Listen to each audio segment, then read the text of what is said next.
Vamos a la Biblia. Le invito a que abra su Biblia en 1 Timoteo capítulo 6, versículo 3. Traiga Biblia, por favor. Recuerdo entrañablemente, cordialmente, sinceramente, encarecidamente, le ruego que traiga Biblia. No se venga desarmado. Vamos a 1 Timoteo, capítulo 6, versículo 3. Vamos a seguir hoy con nuestra serie sobre el tema del contentamiento, es el mensaje número 5. Y vamos a hablar acerca del sustento y el abrigo. El sustento y el abrigo es el tema de hoy. 1 Timoteo 6, versículo 3. Y lo leemos, dice: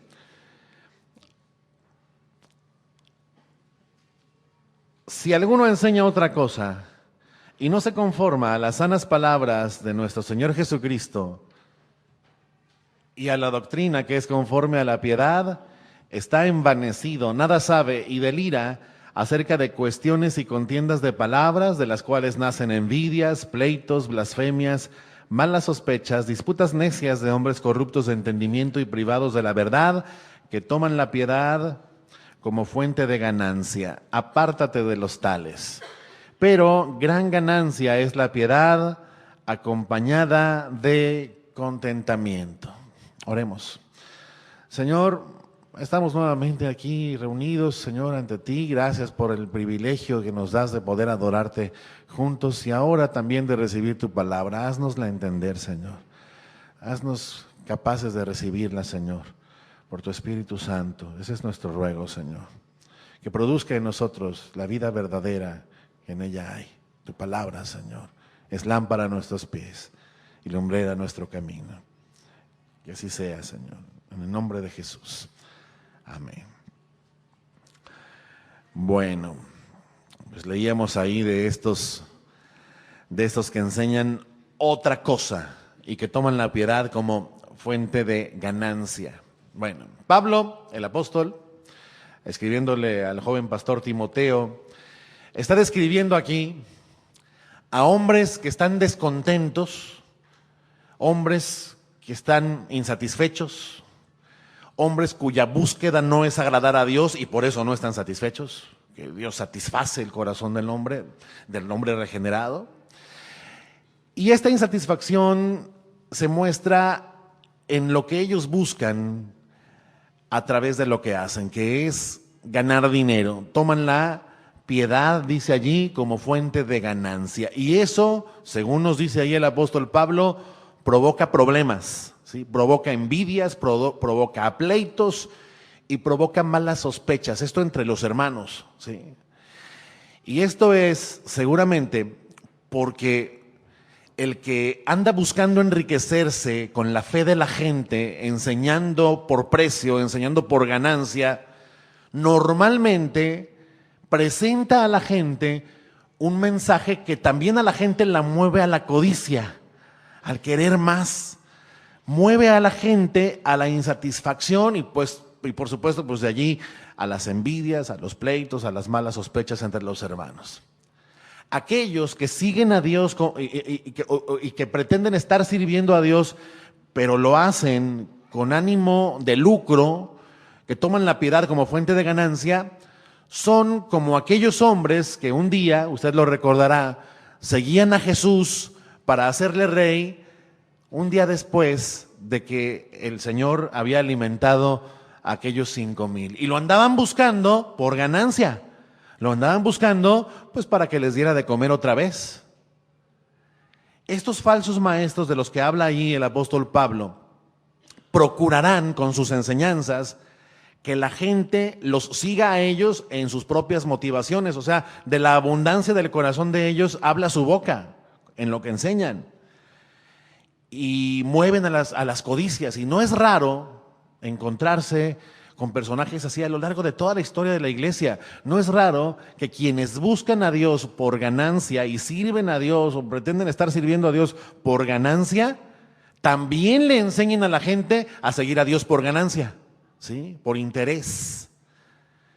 Mueven a la gente, y seguramente usted habrá oído en algún momento este tipo de mensajes, mueven a la gente a reclamarle riquezas a Dios, a reclamar el oro y la plata, con lo que estos falsos maestros no solo muestran su propia falta de contentamiento en Dios, sino que también terminan estorbándole a la gente, a la gente en la iglesia, ¿verdad? Para que ellos también se contenten con lo que tienen, para que se contenten con la gloria de Cristo, que es incomparable. Ya hemos dicho aquí, esa es nuestra gran ganancia, ¿no? Nuestro gran tesoro. Impiden que la gente se deleite con el sencillo pero profundísimo hecho, hermosísimo hecho de que Dios nos ha prometido pues sentarnos a su mesa.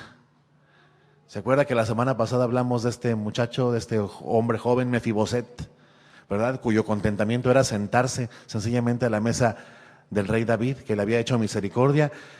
Más allá de tener o no tener, él soltó sus posesiones, lo recordamos, con tal de deleitarse en tener al rey frente a él. Pero fíjese, esa es una cara del asunto, el problema de las falsas enseñanzas, de las doctrinas que mueven a la codicia. En buena medida esas enseñanzas que se han filtrado a la iglesia han contribuido a la falta de contentamiento de la gente en la iglesia. Pero la otra parte, no podemos dejar de verla, la otra parte del descontento que muchos tienen proviene pues de su propio corazón, ¿sí? Y es ahí donde cada uno se tiene que revisar, porque es un hecho que los falsos maestros que introducen doctrinas codiciosas tienen seguidores porque el mensaje que predican les agrada a muchos, ¿no? Les agrada a quienes todavía siguen viviendo para sí mismos, para sus propios deseos, para sus propias codicias. Entonces, personas así no solamente es que son desviados o son motivados a la codicia por los falsos maestros, sino que en realidad son seducidos de su propio corazón, seducidos por el mundo, ¿sí?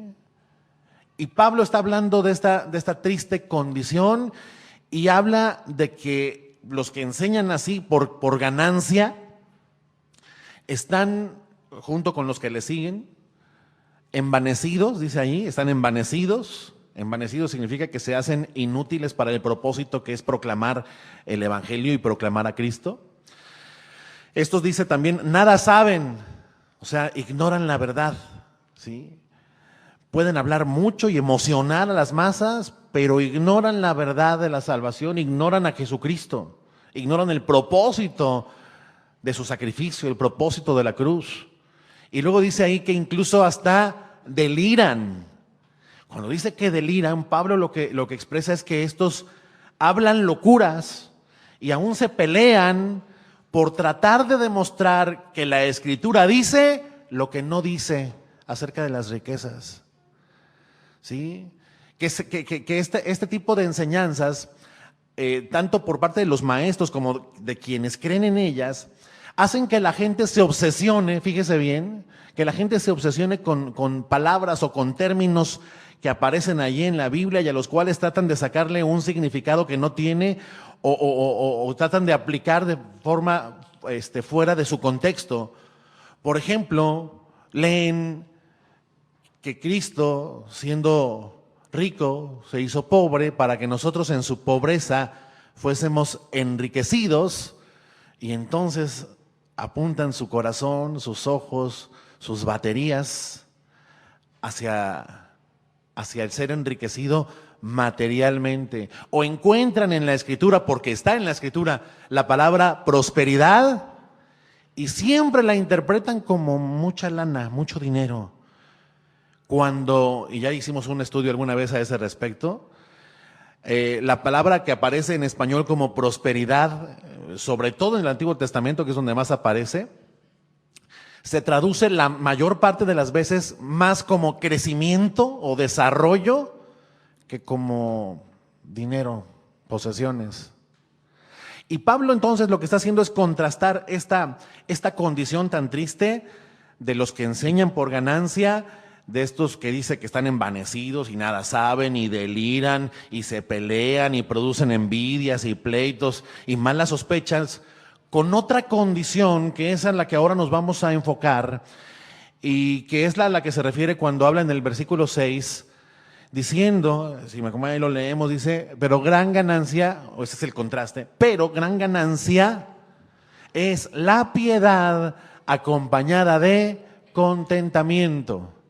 Dice allí, porque nada hemos traído a este mundo y sin duda nada podremos sacar. Fíjese bien, aquí en este punto el apóstol contrasta una ganancia, la ganancia de los que predican por precio, ¿verdad? De los que toman la piedad como fuente de ganancia, con esta otra ganancia.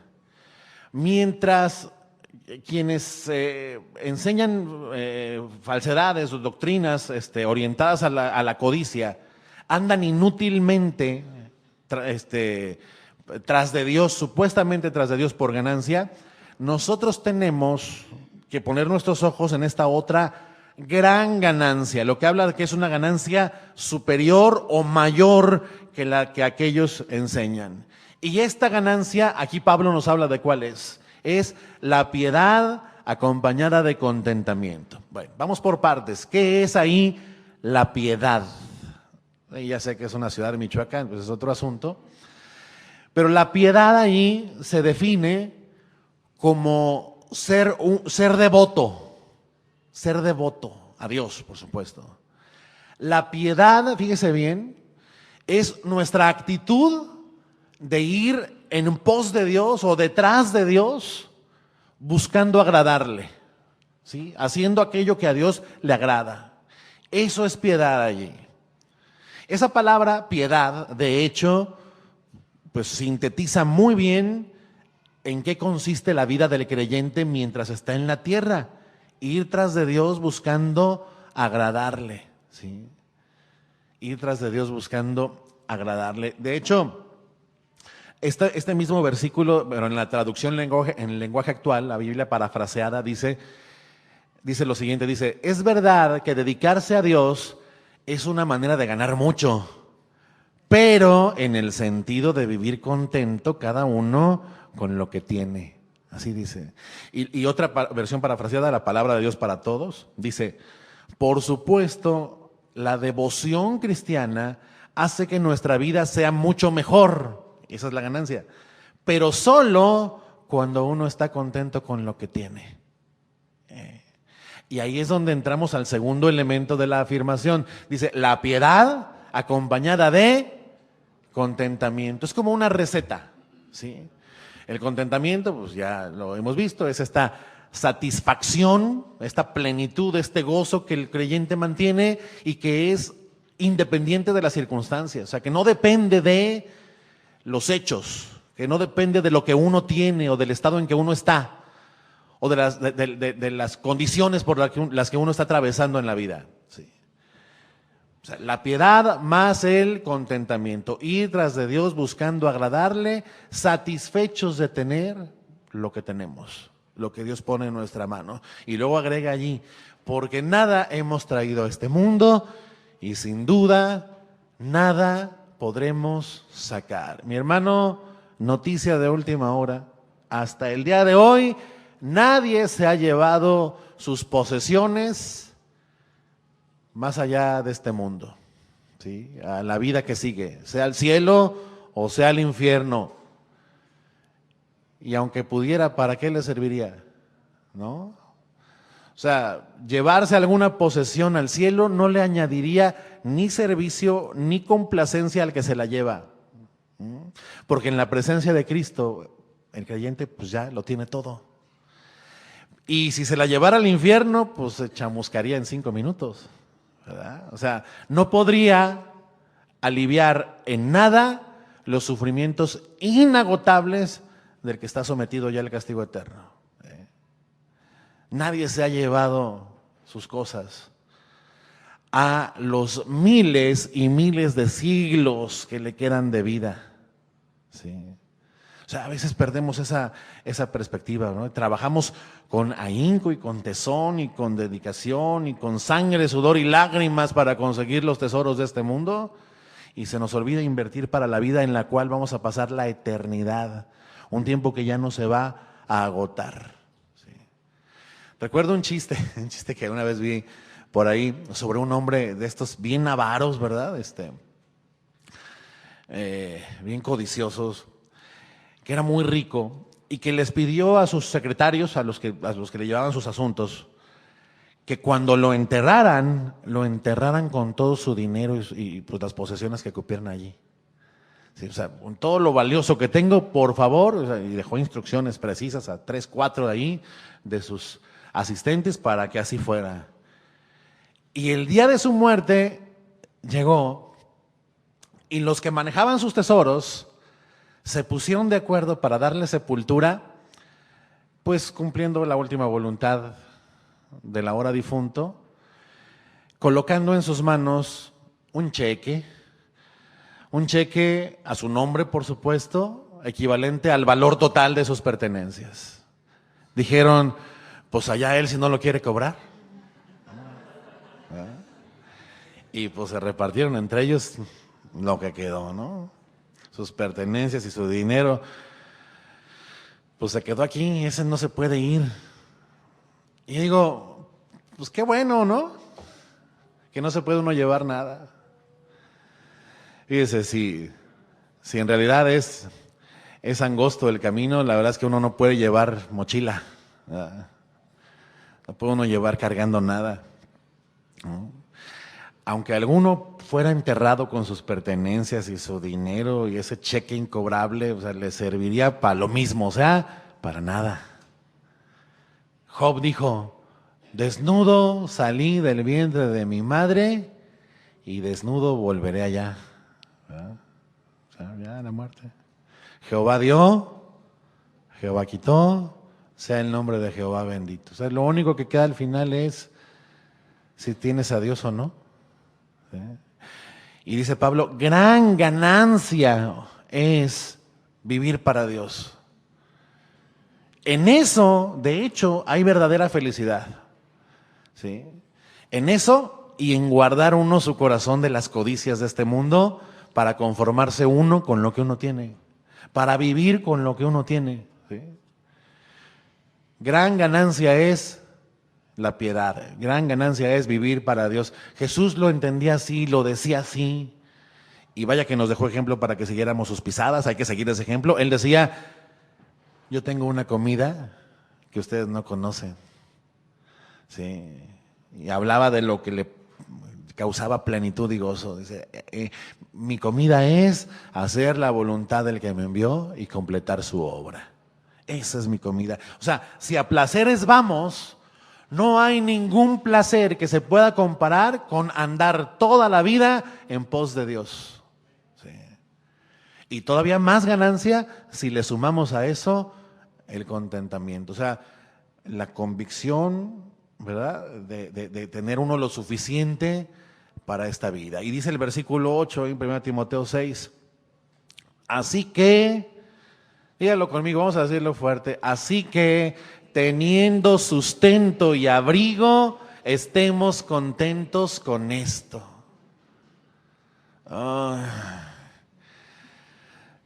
Causa comezón, urticaria. La gente se mueve de su silla así como con cierta incomodidad. Sustento y abrigo.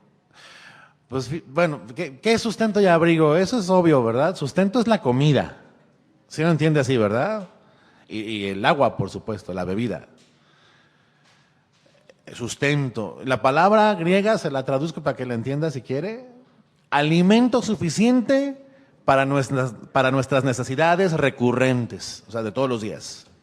Comida. Y abrigo es, pues, con qué cubrirnos, ¿verdad? Nuestra desnudez. Eso es esencial. O sea, sustento y abrigo incluye comer, beber y vestirse.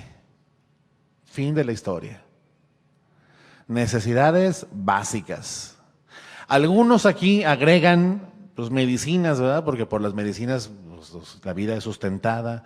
Y un techo, ¿verdad? Porque un techo también abriga. Bueno, vamos a ser generosos y vamos a decir que está bien, también, ¿no? Pero la verdad es que algunos omiten el techo, por ejemplo, no lo incluyen aquí. recordando que Jesús le dijo a uno que quería seguirle, ¿se acuerda? Las zorras tienen sus guaridas y las aves del cielo tienen sus nidos, mas el Hijo del Hombre no tiene dónde recostar su cabeza. O sea que, fíjese lo que son las cosas. Contra aquella vieja insistencia de que a causa de que somos hijos del Rey, debemos tenerlo todo. Nosotros tenemos más de las cosas de este mundo de las que tuvo Jesús. Jesús mismo. La próxima vez que usted se sienta desdichado porque tiene poquito, acuérdese que usted, sin duda, sea quien sea, usted tiene más, materialmente hablando, de lo que Jesús tuvo cuando estuvo en esta tierra. El Hijo del Hombre, dice, no tiene dónde recostar su cabeza. Y no lo decía quejándose, ¿eh? Lo decía sencillamente para que le calcularan, ¿verdad? Si alguien quería seguirlo. Sí. Nosotros tenemos más que Jesús. Y cuando me acuerdo de que tenemos más que Jesús, siempre vendrá a mi mente el gran susto que me llevé. Pues cuando mi hijo nació, ¿verdad? Adelantado y de emergencia, sin estar suficientemente preparado, sin tener un lugar donde acostarlo, ¿verdad? Yo quería tener la cunita lista para cuando llegara con el bebé. Y pues ¿cuál? Si nos fuimos corriendo al hospital. Y pues aparte, en una situación de una emergencia tal, que se salía de nuestro presupuesto lo que iba a costar la atención médica ahí de mi esposa y de mi hijo. Entonces, me acuerdo, se lo cuento aquí entre nos, acabo que nadie nos oye. Que pues, al día siguiente de que nació, ahí voy yo, fíjese nomás, no estaba mi confianza. Ahí voy yo con una tarjeta de crédito a buscar alguna cunita en alguna tienda. Para mi triste suerte, hasta las tiendas estaban todas cerradas. Y regresé frustrado ahí al cuarto del hospital, rascándome la cabeza. Y ahora, ¿dónde voy a acostar al bebé, verdad? Ya nos vamos mañana y no hay ni dónde ponerlo. Y entonces mi madre, que ni es cristiana, me dijo, al verme así todo frustrado y todo y descontento, me dijo, oye, ¿por qué te preocupas? Dice, ¿qué no te acuerdas cómo nació Jesús? Pues sí, ¿verdad? Pues él tampoco tenía. No tenía cunita.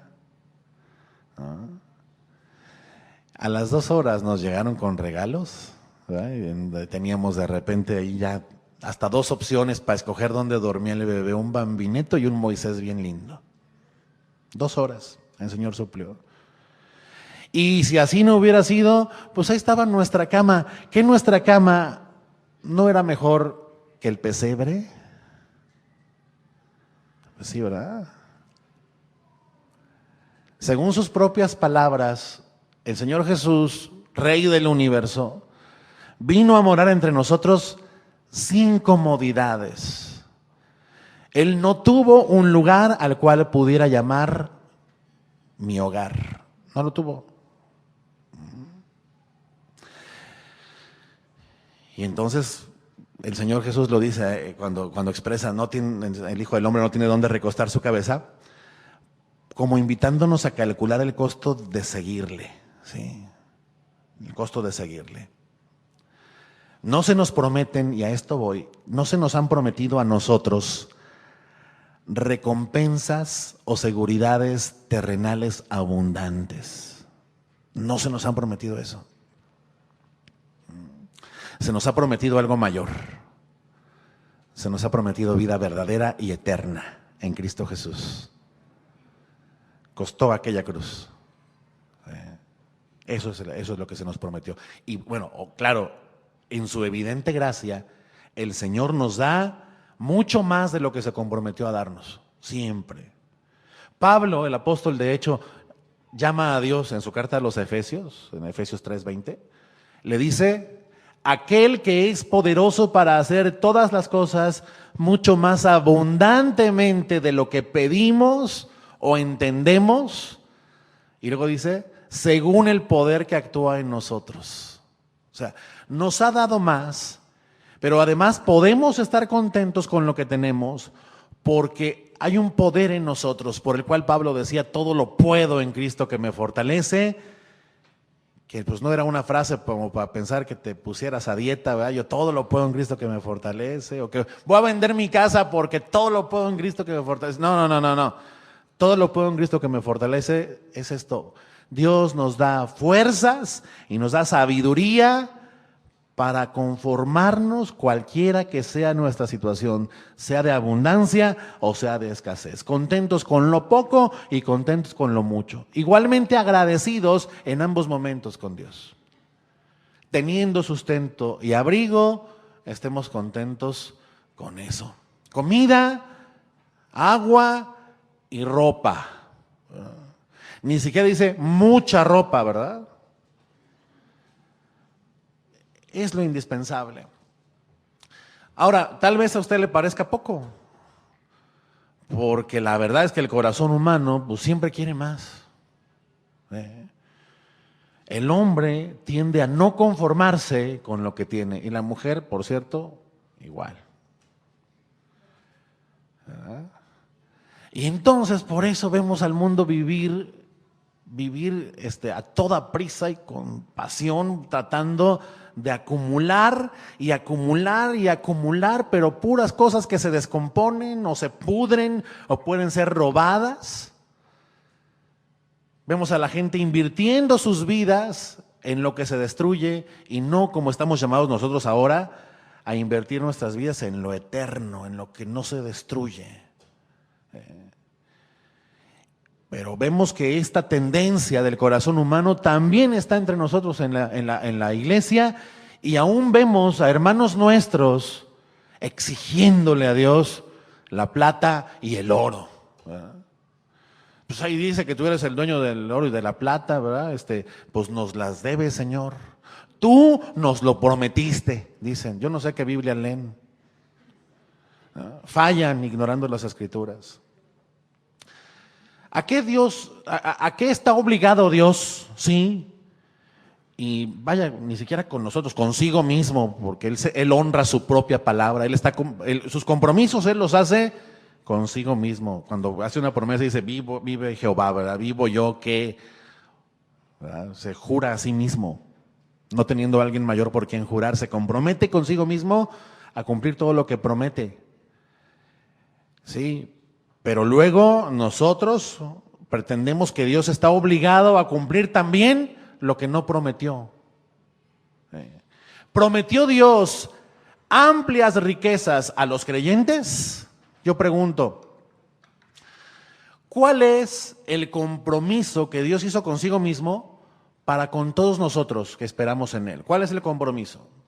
Bueno, para entenderlo, tenemos que comenzar por recordar ¿cuál es nuestra relación con Cristo? ¿Sí?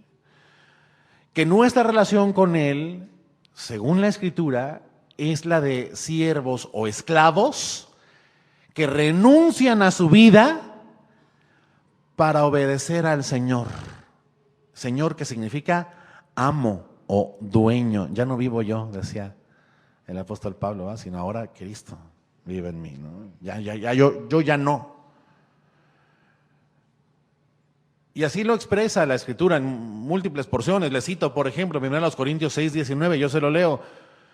1 Corintios 6:19, Pablo dice, ¿o ignoran ustedes que su cuerpo es templo del Espíritu Santo, el cual está en ustedes, el cual tienen de Dios, y que no son ustedes de sí mismos? O sea, no se pertenecen a sí mismos, porque han sido comprados por precio, dice. O sea, el Señor pagó por nosotros el rescate, como se hacía en tiempo antiguo para rescatar a un esclavo, ¿verdad? Han sido comprados por precio, dice. Glorifiquen entonces a Dios en su cuerpo y en su espíritu también, porque cuerpo y espíritu son de Dios, o sea, no son de ustedes mismos, no nos pertenecemos a nosotros mismos. El cristiano ha sido comprado, ¿sí? Ya no nos pertenecemos a nosotros mismos, ya no tenemos derecho, dice ahí, sobre nuestro cuerpo porque es del Señor. Y ahí sigue presente, aunque muchos han pretendido negarla, la figura del esclavo que es propiedad de su amo que lo ha comprado. Esos somos los cristianos. Esclavos comprados por un amo, redimidos, eso es el significado de la redención, redimidos, comprados, siendo antes esclavos del pecado y por tanto sujetos a muerte. Dios, a través de su Hijo Jesucristo, pagó el precio y nos compró para Él. Y nos compró para que le fuéramos a Él un pueblo que le sirve. Sí. Él pagó por nosotros. Dice Pablo a los romanos que nosotros hemos sido libertados del pecado, pero no nomás para irnos a tirar pa'l monte. Dice, ustedes han sido libertados del pecado y hechos siervos de Dios. Sí. Siervos de Dios o siervos de un Señor. Qué fácil se dice hoy en día la palabra Señor, ¿verdad? O sea, mucha gente dice, pues Dios nuestro Señor, Cristo nuestro Señor. Pero Señor es alguien a quien se obedece. Señor es alguien que tiene poder y autoridad y propiedad sobre alguien, ¿sí? O sea, Señor es el propietario de un esclavo. Ahora ese señor tiene a ese esclavo como suyo, como de su propiedad, y lo tiene a su disposición para lo que él necesite. ¿Sí? Señor es alguien a quien se le debe prestar servicio y obedecer por cualquier razón que él tenga. Sin que él, a causa de nuestra obediencia, quede bajo alguna obligación para con nosotros. Eso es un esclavo. Y miren qué importante es esto de llamar a Jesús Señor, que por ejemplo, no se registra en toda la vida de Jesús que alguno de sus discípulos se dirigiera a Él llamándole por su nombre. Todos le decían, ¿cómo? Señor. Porque eso es Él, es un Señor y nosotros somos siervos. Él es amo o dueño y nosotros somos esclavos.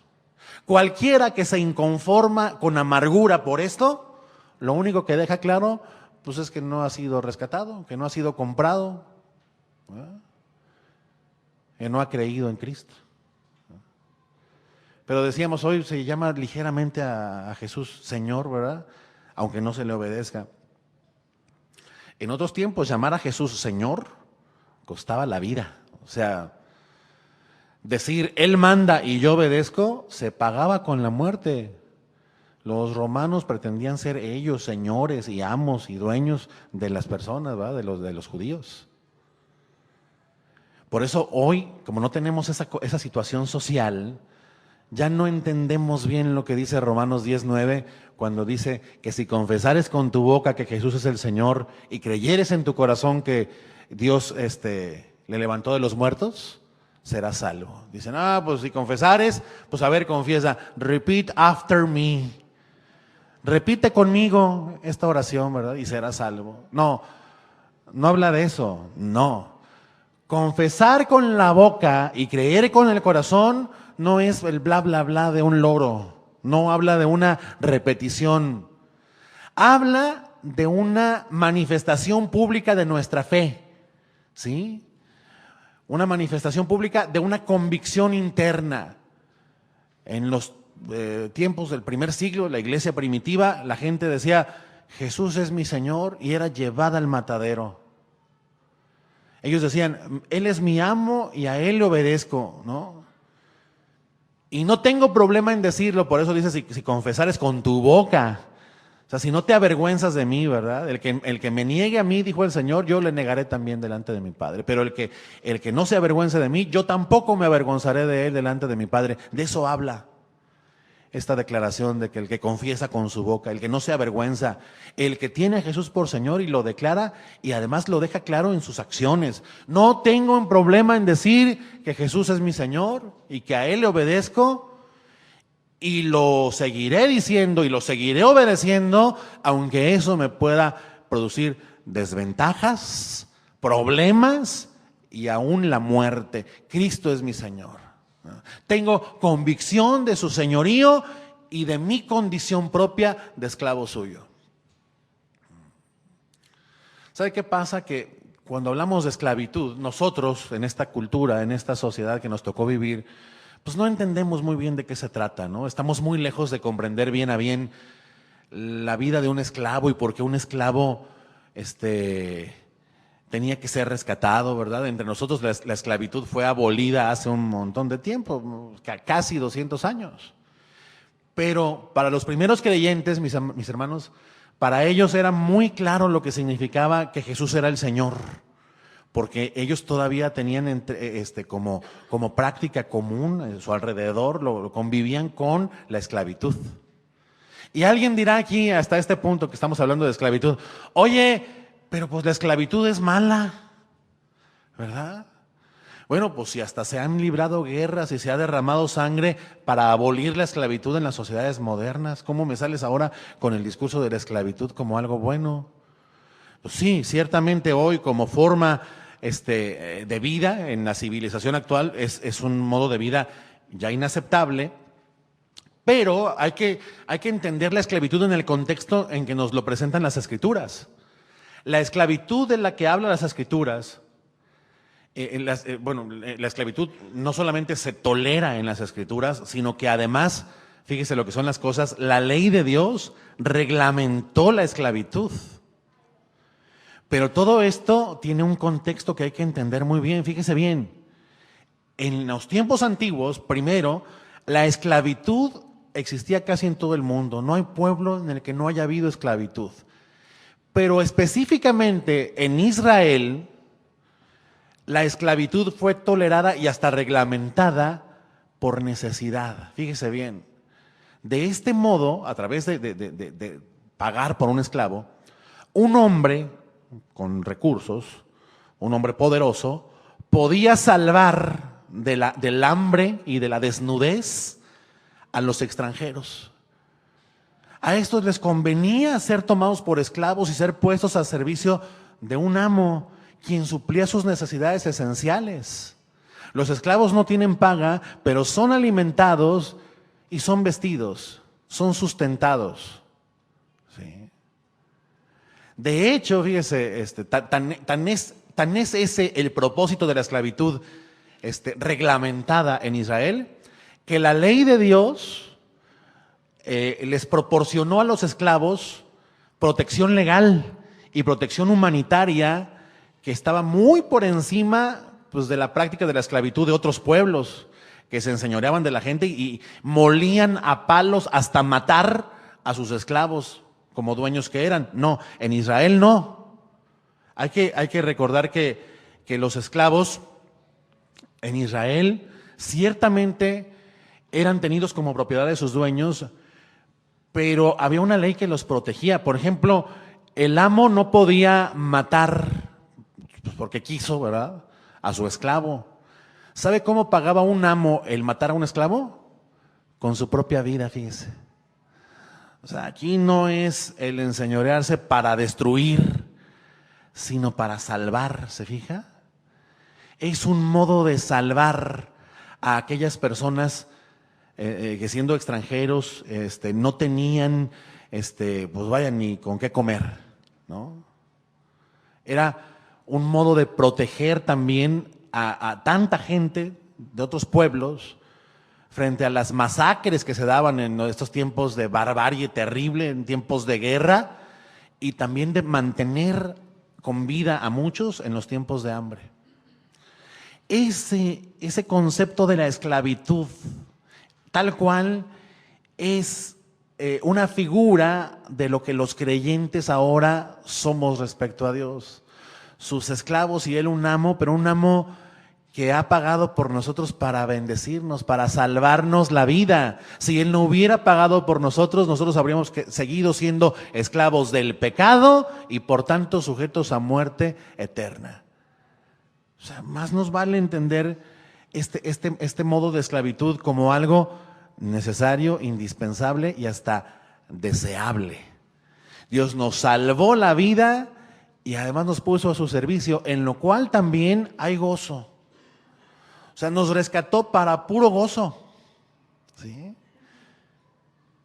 Y así como esclavos, recibimos también nosotros beneficios y recibimos protección. Somos alimentados por el Señor, somos protegidos y pues también nuestra vida es preservada, ¿verdad?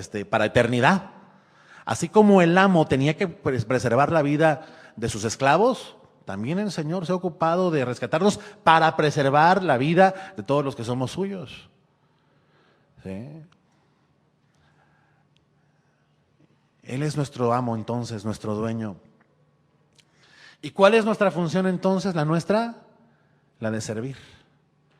La de hacer lo que nuestro amo demanda, en lo cual decíamos también hay gran contentamiento. Estar siempre dispuestos a obedecer. ¿Sí? De la obediencia al Señor viene el gozo. ¿Quiere una figura de eso? Pues recordemos a María en las bodas de Caná, ¿verdad? Se había agotado el vino es símbolo del gozo, de la alegría. Y entonces, ¿qué es lo que María les dice a aquellos hombres que tenían necesidad de un buen vino a esa hora de la fiesta de bodas? Les dijo, hagan lo que Él les diga.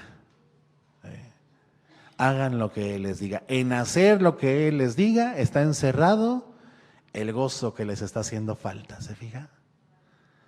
En hacer lo que Él les diga. Abraham, el padre de la fe, lo entendía perfecto. El Señor le decía, sal de ahí, y salía. Vete para allá, y se iba. Entrégame a tu hijo, ofrécemelo en un sacrificio quemado, y él salía obediente a hacer lo que Dios le mandaba. Yo pregunto ahí, ¿Abraham tenía alguna paga material prometida? En verdad no.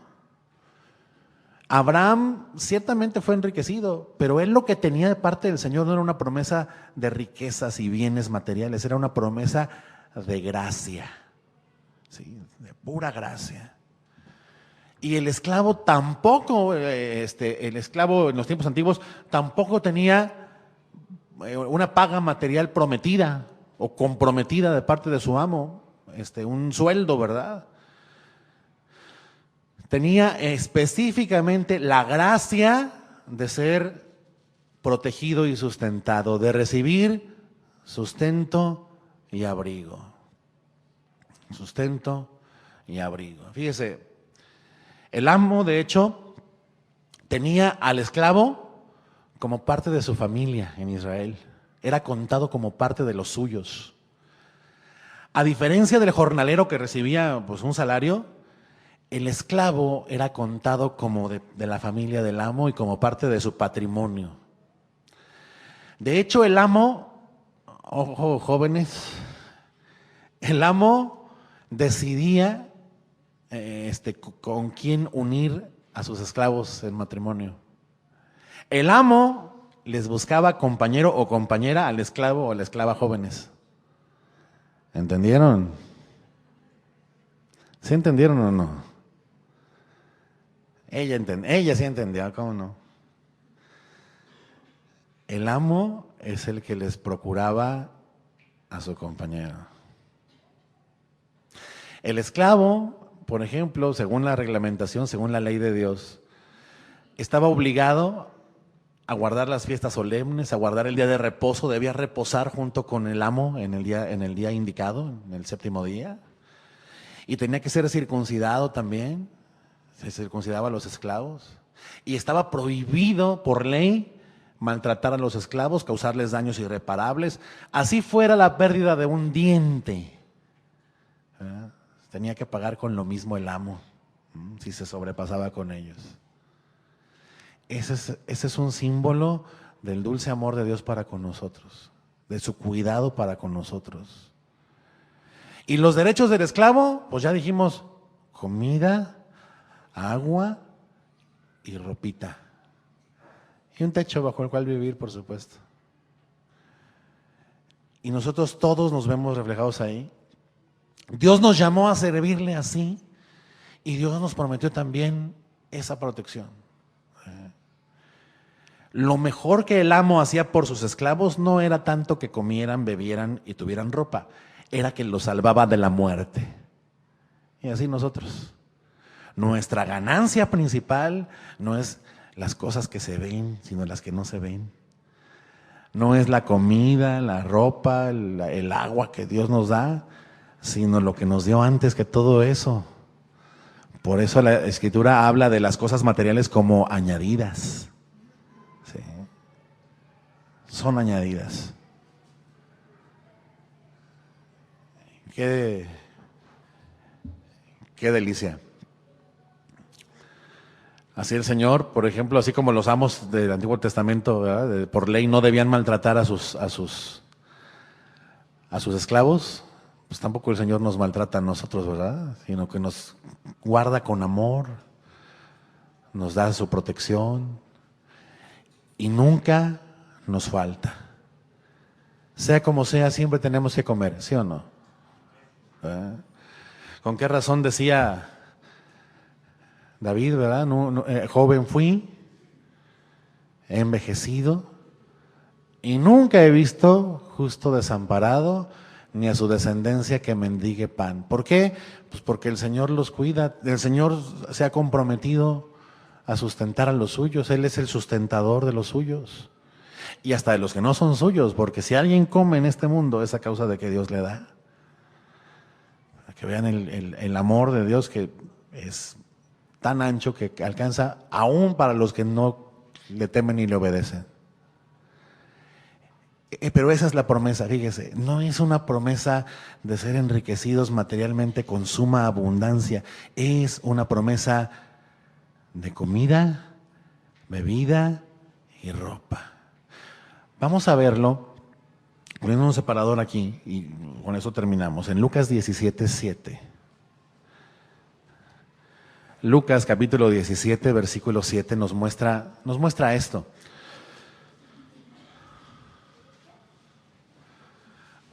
Lucas 17, versículo 7.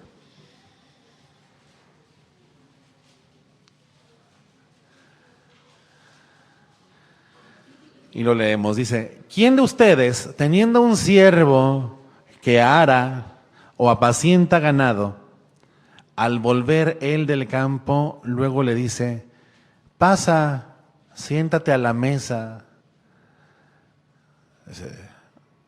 O sea, no, ¿verdad? Está diciendo, el amo no recibe al esclavo y le da de comer. No, dice en el 8, no le dice más bien, prepárame la cena, cíñete y sírveme hasta que haya comido y bebido. Y después de esto, come y bebe tú. Pregunta en el 9, ¿acaso da gracias al siervo porque hizo lo que se le había mandado? Pienso que no. Así también ustedes, cuando hayan hecho todo lo que les ha sido ordenado, digan, siervos inútiles somos, pues lo que debíamos hacer, hicimos. ¿Usted ya hizo todo lo que el Señor ya le ha ordenado? O sea que ni a inútiles llegamos, ¿verdad? Yo tampoco.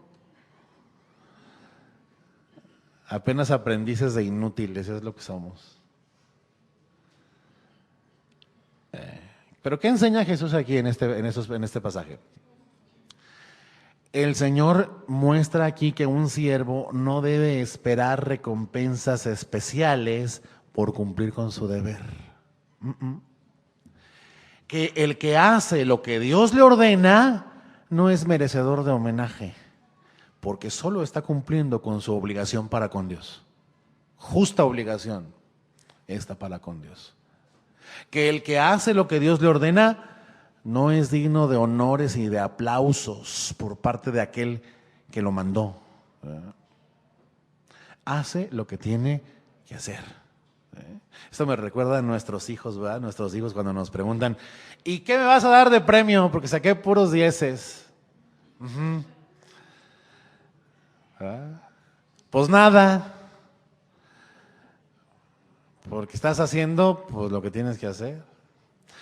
Bueno, no estoy diciendo que no valoremos el esfuerzo de nuestros hijos o que no nos alegremos con ellos o que no les demos un premio. Si usted quiere, déselo. Pero ya sería gracia, ¿no? no sería paga, ¿verdad? La paga que ellos reciben es lo que aprenden, ¿verdad? Nosotros la paga que recibimos en el obedecer es pues eso, es esa obediencia, es ese gozo. Nosotros ya nos beneficiamos con obedecer como los hijos se benefician con estudiar. ¿Qué te voy a dar de premio por sacar 10? Pues ya lo tienes, el premio es que aprendiste, mi chavo. El premio es que ahora sabes lo que antes ignorabas, ¿verdad? Y otra pregunta, Antonio, ¿y a nosotros quién nos recompensa, va? Por mandarlos a la escuela.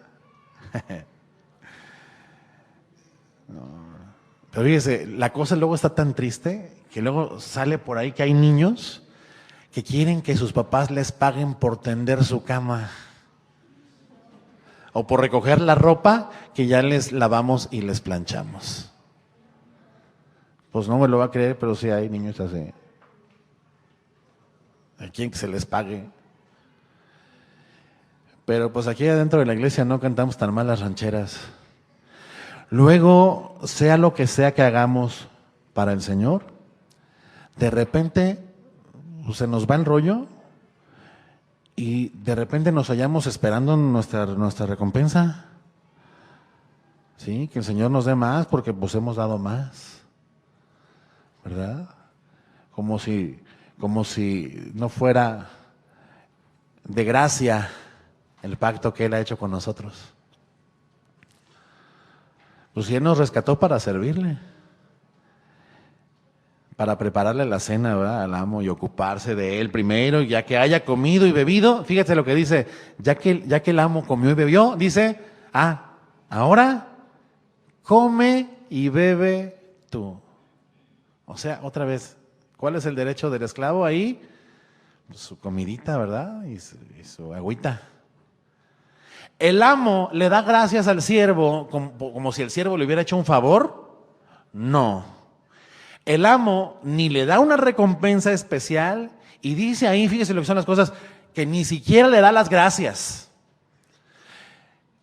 Y no es falta de cortesía, porque ya dijimos que el amo cuida al esclavo. No es falta de cortesía. Lo único que pone en claro es quién es quién. ¿Quién es el amo y quién es el esclavo? Y dice ahí el Señor que con nosotros es lo mismo. Dice, cuando ustedes hayan hecho todo lo que yo les he ordenado, entonces digan, siervos inútiles somos, porque solo hicimos lo que teníamos que hacer. Y por cierto, ¿sabe de qué estaba hablando ahí? De hacer qué cosa, de perdonar al hermano. Es decir, si tu hermano viene y te ofende 7 veces al día, 7 veces perdónale. Si lo vuelve a hacer y te vuelve a decir me arrepiento, vuélvelo a perdonar. Cuando hayas hecho eso, no te sientas orgulloso ni esperes recompensa especial. Eso es nada más lo que te toca hacer, lo que tienes que hacer, porque a ti se te ha perdonado más. Fíjese qué maravilla. Pero luego le dice, ok, ya que yo he comido, come y bebe tú. O sea, otra vez vemos la garantía de Dios, que es una garantía material dirigida a lo esencial.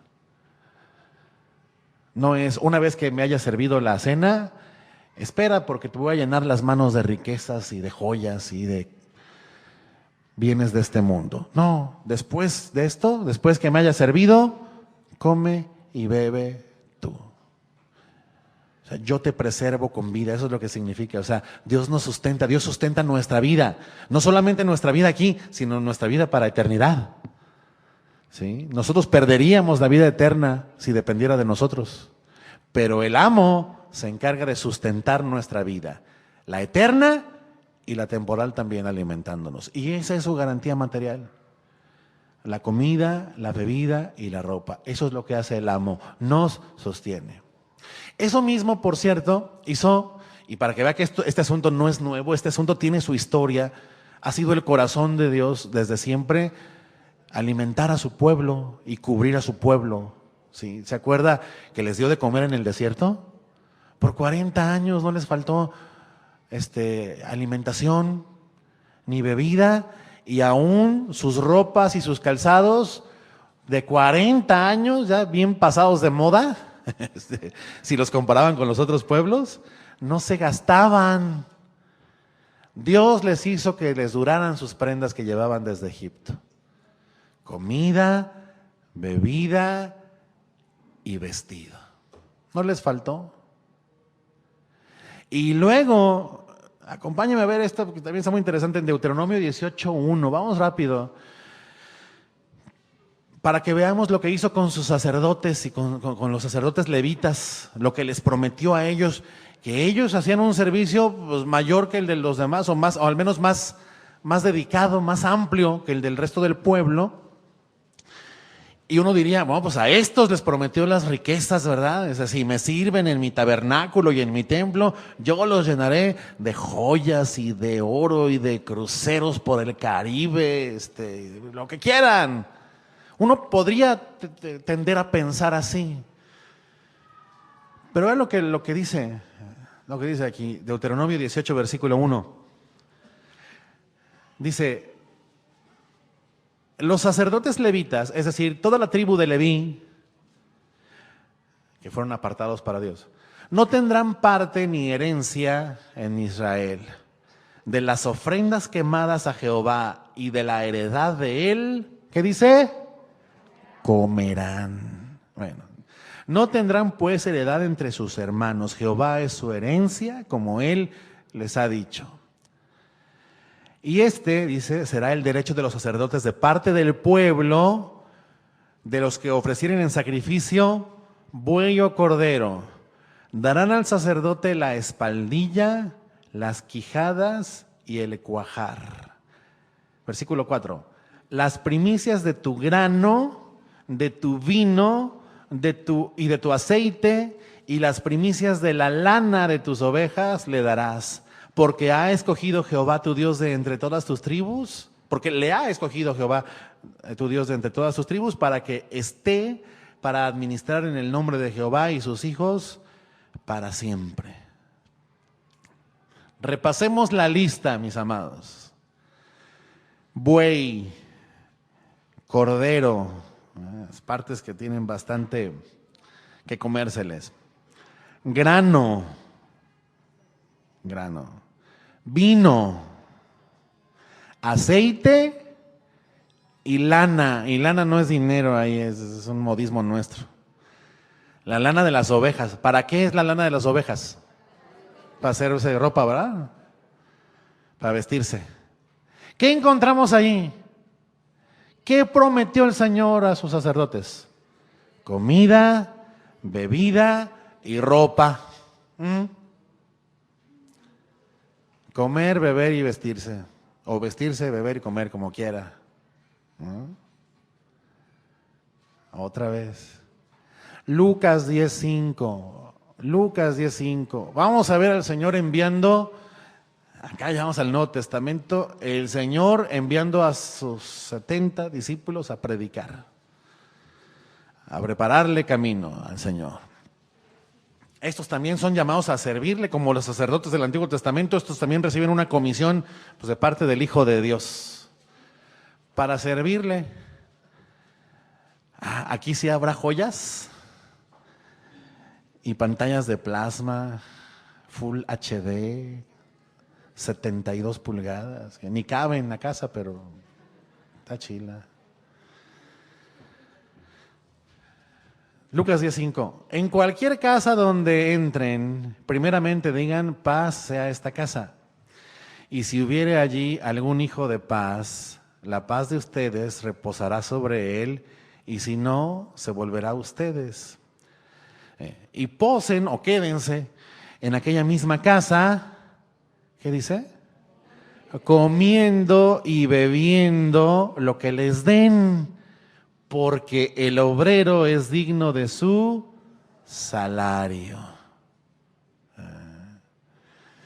Pues salario, dice alguno aquí, la lana. ¿Quién se acuerda lo que dijimos del salario de la ocasión anterior? ¿De dónde viene esa palabrita salario? De una porción de sal con la que se pagaba también en algún tiempo a los trabajadores. La sal que sirve pues, para sazonar y para preservar los alimentos. Vamos a lo mismo. Pero ve aquí el corazón del Señor. Quédense en esa casa y coman y beban lo que les den. ¿Por qué? Porque es digno de su salario el obrero. ¿Cuál es el salario allí? El comer y beber. El comer y beber.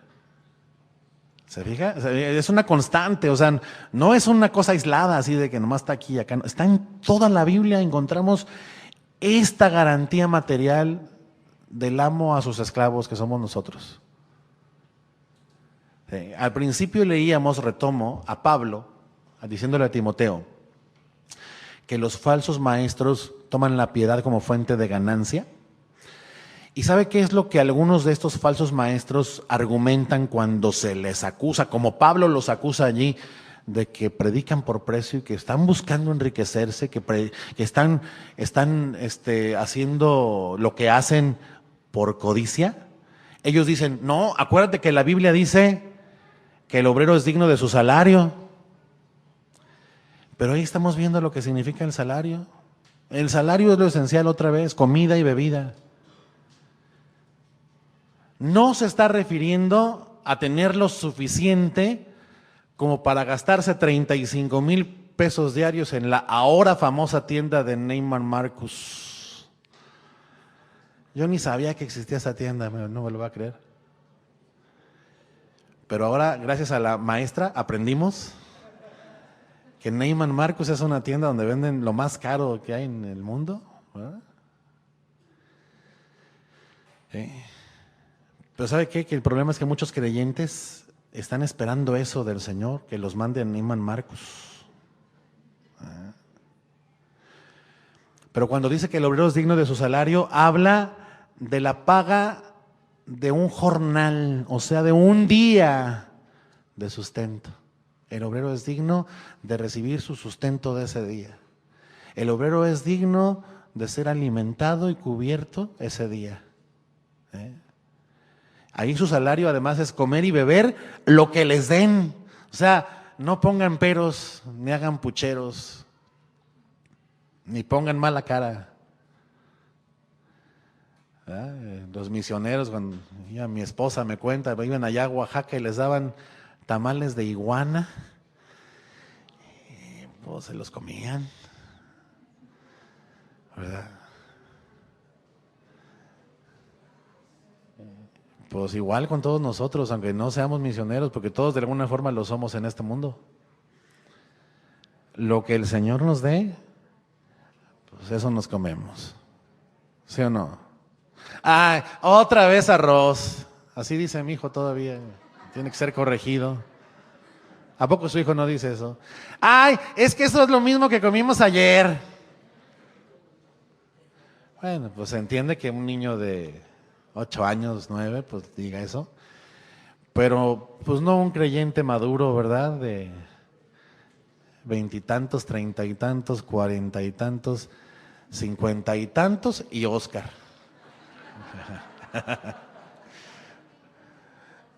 Es que ya es de ligas mayores. Comer y beber lo que les den entonces. ¿Sí? O sea, Dios nos va a sustentar, mis amados. Esa es su promesa, ese es su compromiso. Se comprometió consigo mismo a hacerlo y lo hace. Pero vea, bajo su gracia, Él nos da aún más que eso. Estamos sobradamente bendecidos.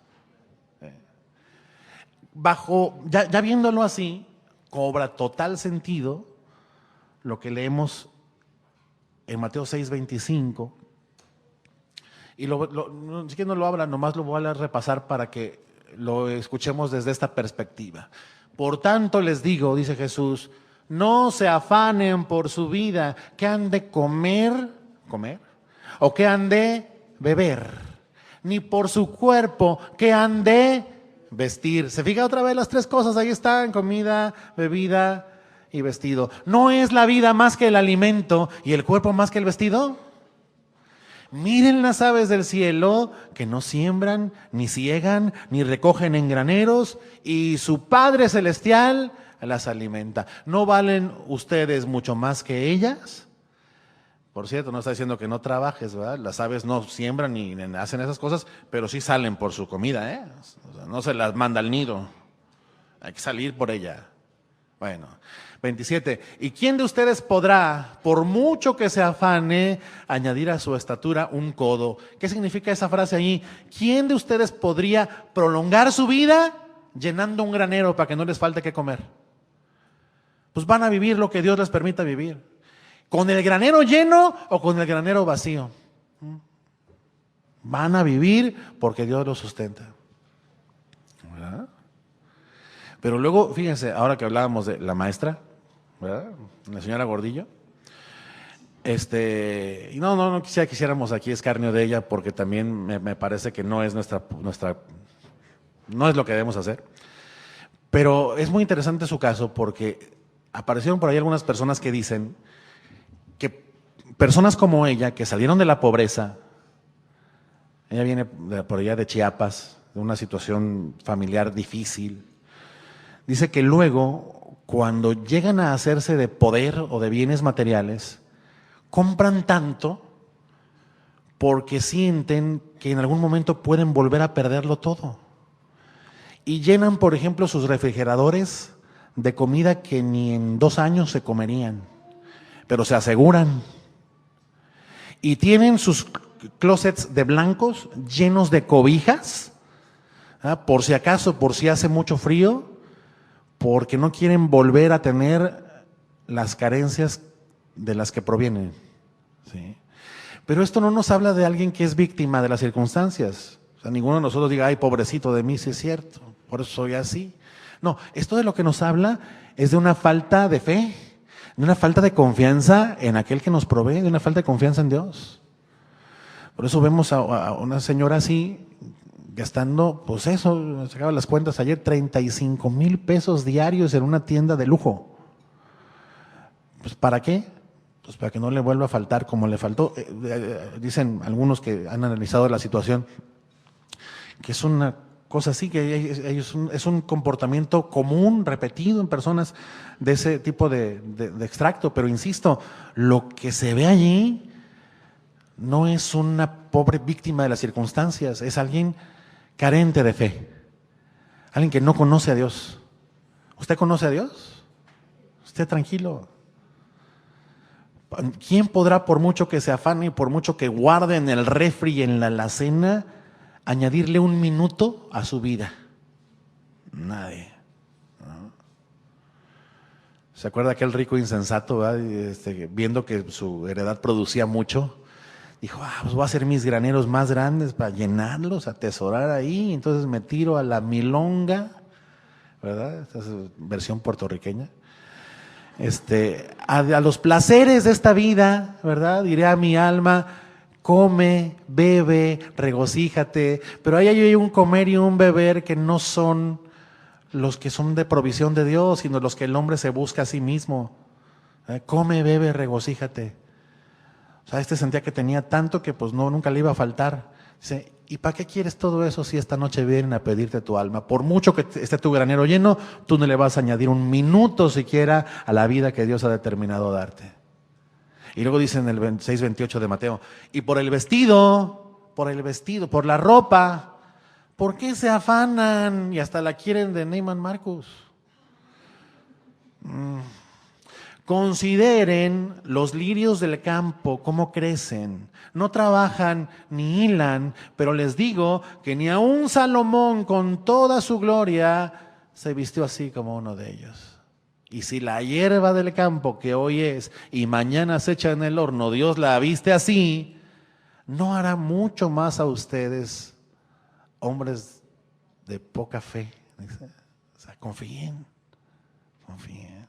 No se afanen pues diciendo qué comeremos, qué beberemos y qué vestiremos. Las 3 promesas, ¿verdad? Ahí están otra vez. O sea, ni siquiera por eso se preocupen. O sea, no dice, no se afanen por con qué videojuego jugarán mis hijos, ¿verdad? Fíjese, la pelota sigue siendo el rey de los juguetes. Y hay pelotas desde 5 pesos. Y el niño más rico que lo tiene todo se divierte tanto como el más pobre que no tiene nada y se hace una de trapo.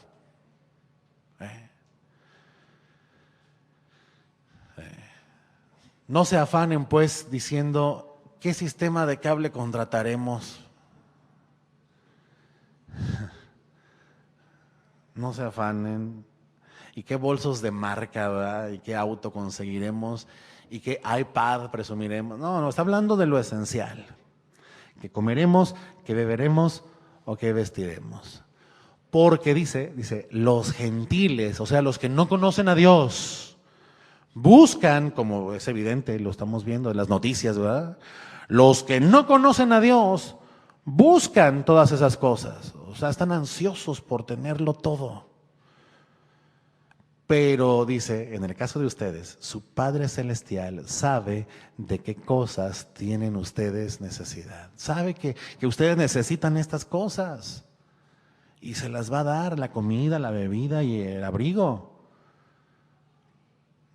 Él nos dará lo que necesitamos, ojo, no lo que ambicionamos, no lo que soñamos, sino lo que necesitamos. Y termina diciendo en el 33, mas busquen primeramente el reino de Dios y su justicia, lo cual habla de andar gobernados por Dios, ¿verdad?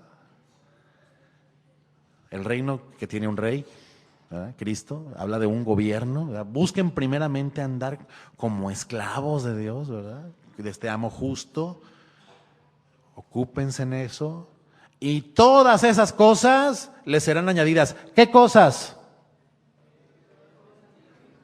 Díganlo fuerte. Comida, bebida y vestido. Así que esas cosas les serán añadidas, son el extra. O sea, la ganancia principal no es esa. Gran ganancia es andar tras de Dios. La piedad acompañada con contentamiento. Sí. Y ya decíamos, no es negación, ni es relajación mental, ni nada de esas cosas. Es estar satisfechos y dar gracias. Fíjese, una de las cosas que se nos olvida es dar gracias por todo lo que tenemos. Difícilmente alguien que está agradecido va a estar descontento. Dé gracias, propóngase dar gracias y encuentren eso también, la posibilidad de contentarse con lo que tiene. Teniendo sustento y abrigo, pues, estemos contentos con eso. Póngase de pie, por favor.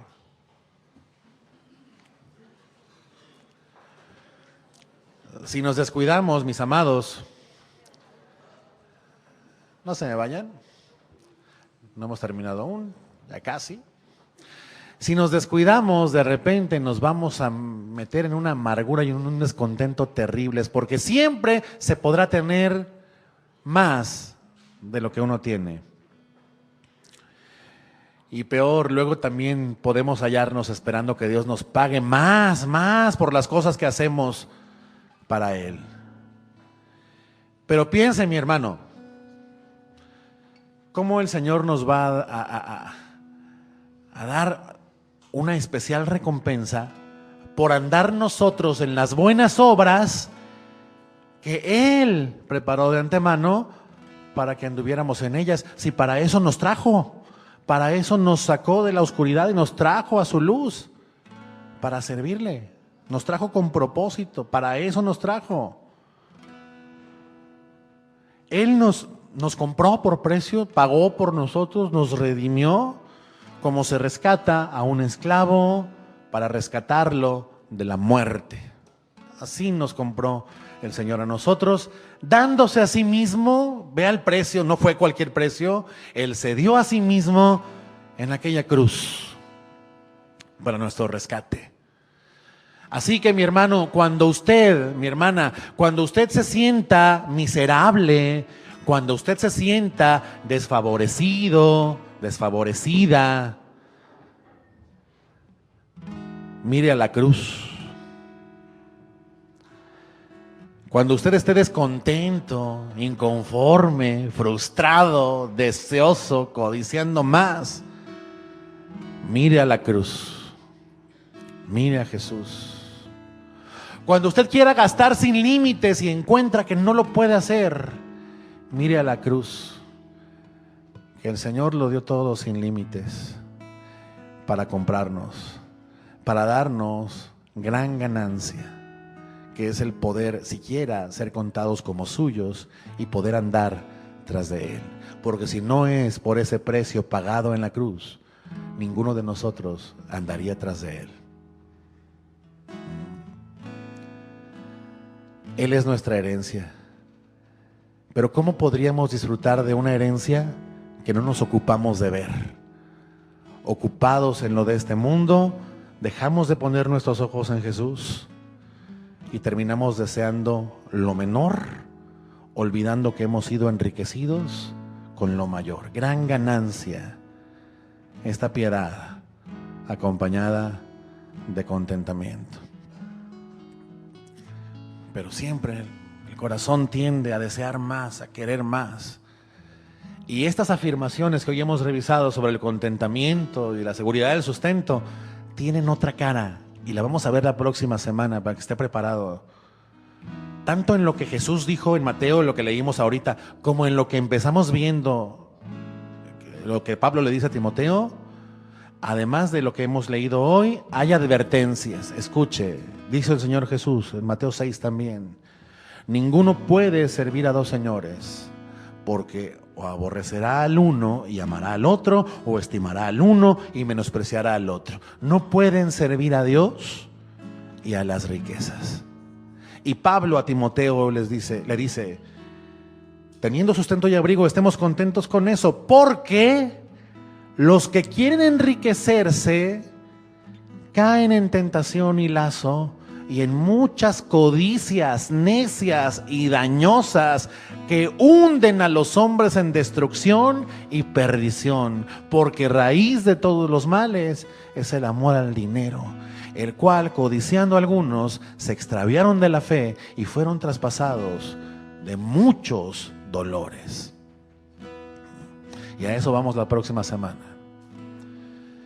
Por ahora le invito a que reflexionemos en estas cosas y sobre todo a que demos gracias.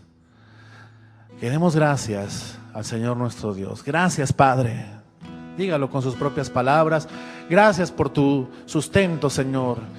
Nos haces entender por tu palabra cuál es tu promesa material para los que te temen y te siguen, Señor. Comida, bebida y vestido y ropa, Señor.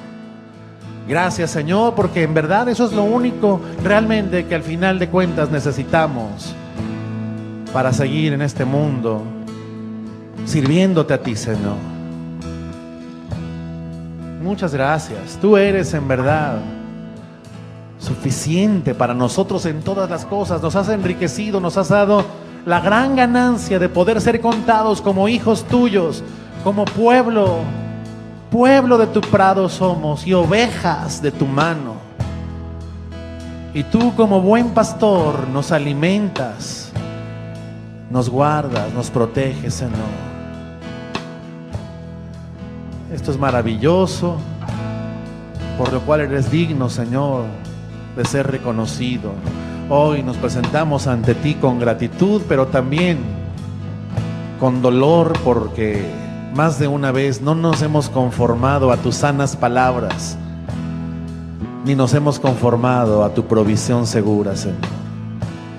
Y nuestro corazón se desvía en pos de lo de este mundo y queremos más, olvidando, Señor, cuán enriquecidos hemos sido en ti.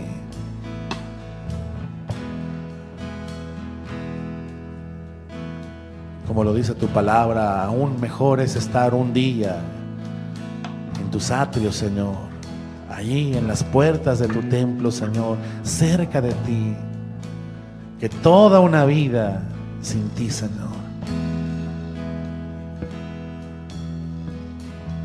Tú eres nuestra necesidad, Señor, y nuestra saciedad.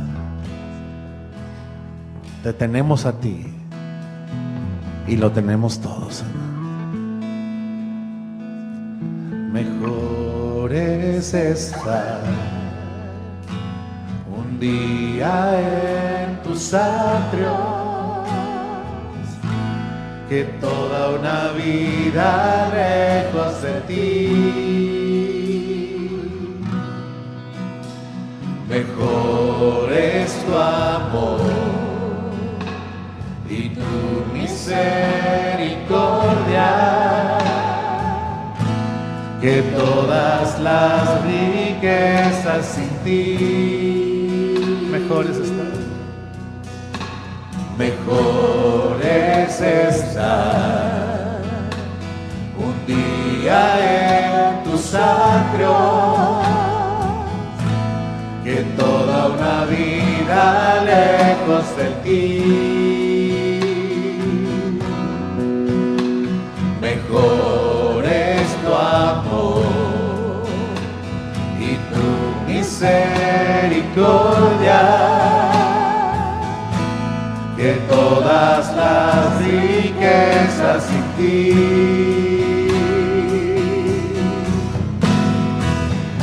Hoy te necesito más que ayer.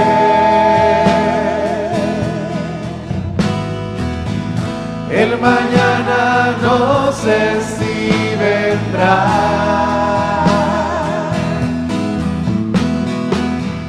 Solo sé que hoy quiero adorarte y contemplar la belleza de tu santidad.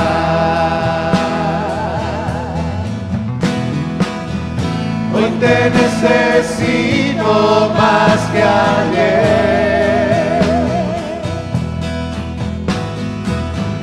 El mañana no sé si vendrá.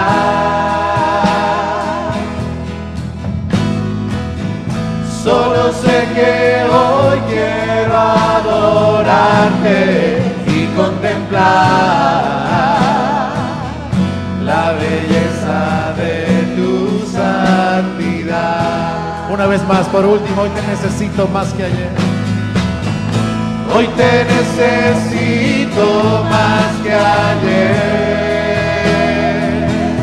Cada día más. El mañana no sé si vendrá.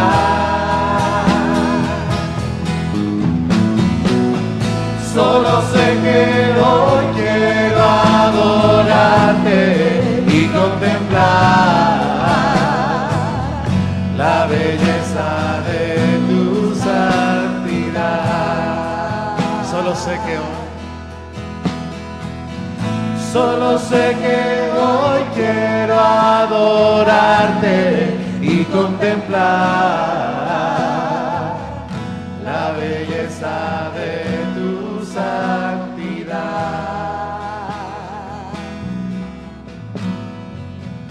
Solo sé que hoy quiero adorarte y contemplar la belleza de tu santidad.